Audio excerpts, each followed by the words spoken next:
welcome to Art and Fashion. Today we're here with Puntarich. How are you? I'm doing fine. How are you? Good. Welcome to the show. Thank you for having me. So, how'd you get into Halloween? Very young age, probably like 4 or 5, I would start setting up little haunted houses in my bedroom or my backyard, and I just would do weird things to my friends in the dark, like, make them crawl on the floor, have grapes on the floor. And Halloween and horror films have always been like a big part of my life and a big influence on me. So that's probably what propelled me just further in the future to just continue doing something for Halloween, because it's just a passion of mine. I love Halloween. It's the best thing in the world. All right, now fast forward. How'd you get involved with the Chamber of Horrors? I had known the owner of the building, Matt Giuliano, for quite a long time, and he wanted to do a haunted house with my old former haunt, which was House of the Living Dead in Lake Grove.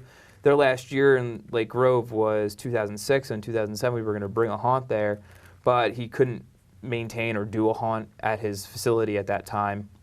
So flash forward a few years later, he saves my phone number, and I'm finally back in New York, away out of school, and he says, I want to do a haunt now, I can do it. I was going to do my own kind of thing there, and it was going to be like more of an immersive theater attraction, but I couldn't facilitate that on my own, so I went and found a haunted house that was in need of a home, and that's how I met Marty Araminski and Frank Ingarglia from Chamber of Horrors, and they were moving probably more west at that time, but I was like, you know what, why don't you just come meet Matt, see his building, and that's what started that relationship in 2013. Okay, now tell me more about the Chamber of Horrors. All right, well, Chamber of Horrors is, it's a big brand name. That's what Chamber of Horrors is. It itself is not its own haunted house. Chamber of Horrors just offers horrifying entertainment, I guess you could say. And so in October they do Trilogy of Fear, which is 3 separate haunted attractions for 1 ticket price. So this year we have Maniac Manor. It's a reboot from last year's Maniac Manor, and we have a new show called Toxic City, which is more of like radioactive, kind of like if you're a fan of Trauma or Toxic Avenger, and those horror films, it's kind of like falls in that vein. And then we have Witch Asylum, which is like a psych ward. It's based off of Kings Park Psych Center, and it's got a witch inside who's possessed all the patients, and you have to kill the witch at the end. So it's got this level of interactivity that you can't really find at other haunted attractions on Long Island. And is it all hosted in the same space? It's all hosted in the same space. Each haunt has its own square footage and everything. Some are a little bit bigger than the others, but overall it's really one giant, big construction. It's one big haunt. And we just break it up with different themes. So that you do have to leave one haunt to get to the other one, but it's like a 5-foot But they do happen step. simultaneously? They all happen simultaneously. Okay. All at once. And when do they start? We actually open this Friday. Oh, okay. Yep, Friday, Congratulations. Saturday. How long has the Chamber of Horrors been around? Chamber of Horrors has a really unique history, and I find their history to be really fun. It's kind of like the history of an underdog haunt, or a little haunt that could.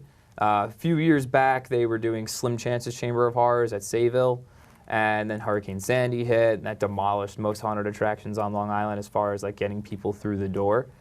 So when they left Sayville, they just dropped the name Slim Chance's Chamber of Horrors, who was like their icon character at that point, and they adopted Miss Fortune, who is now their icon character, who's the clown girl on the hearse, and they.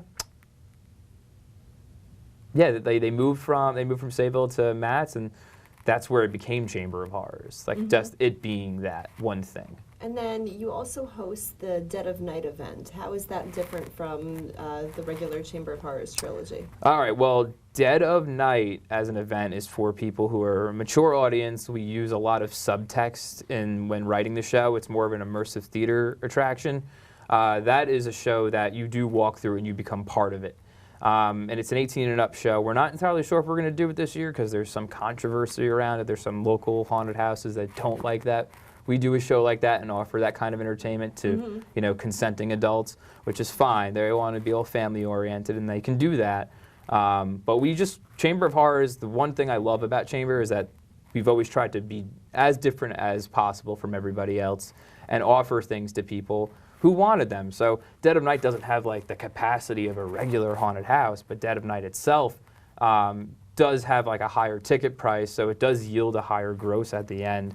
And it does offer something that no one else does on Long Island. Maybe Nyctophobia is another haunted house on the island that offers something similar entertainment-wise, which is a fantastic show, by the way, and I recommend everybody try out Nyctophobia.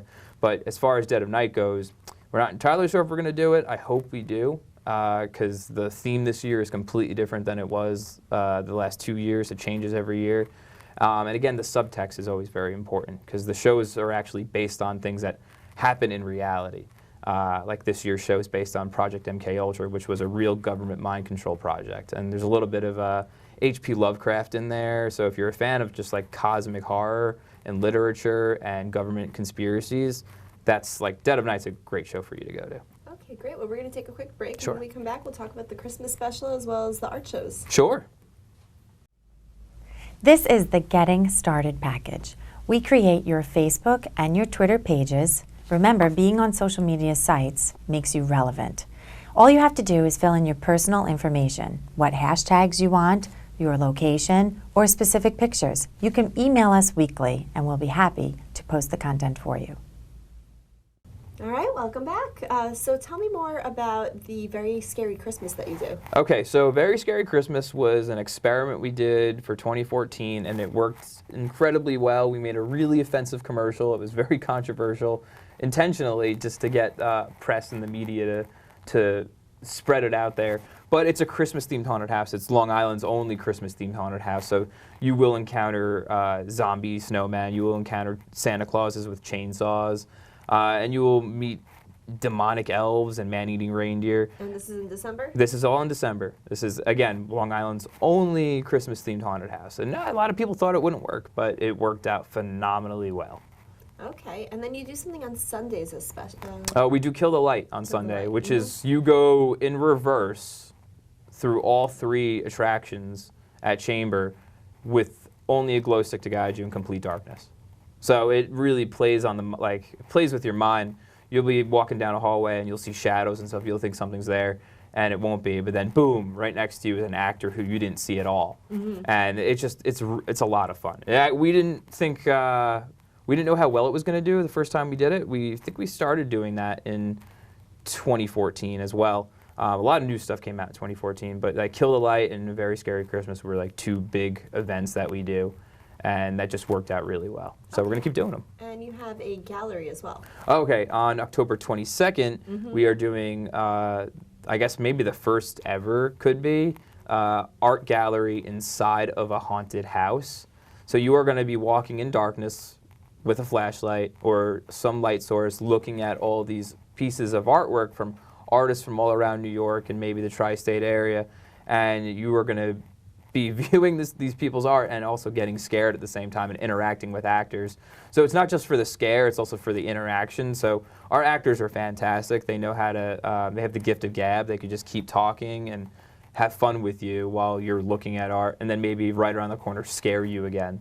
So it's just a unique way to look at artwork. I think you'll pay attention more to it, and you'll also get like a cool little experience out of it. You'll remember. Yeah, of course. And then you're sponsoring a art show at Paper Doll Vintage Boutique Absolutely. as well, which is our October Fear art show. So that's going to be Halloween based as well, and you guys are providing some tickets as prizes. We are going to give we're going to give free tickets away, and I believe we're providing some actors too, some ghouls to come around and interact with you guys. So I'm really excited about that. Yeah, and that is October 2nd. If anybody's interested in information on the Chamber of Horrors, where can they reach you or see the webpage? You go to chamberofhorrorsnewyork.com. So it's chamberofhorrorsny.com, or you could go on Facebook at facebook.com/enterthechamber.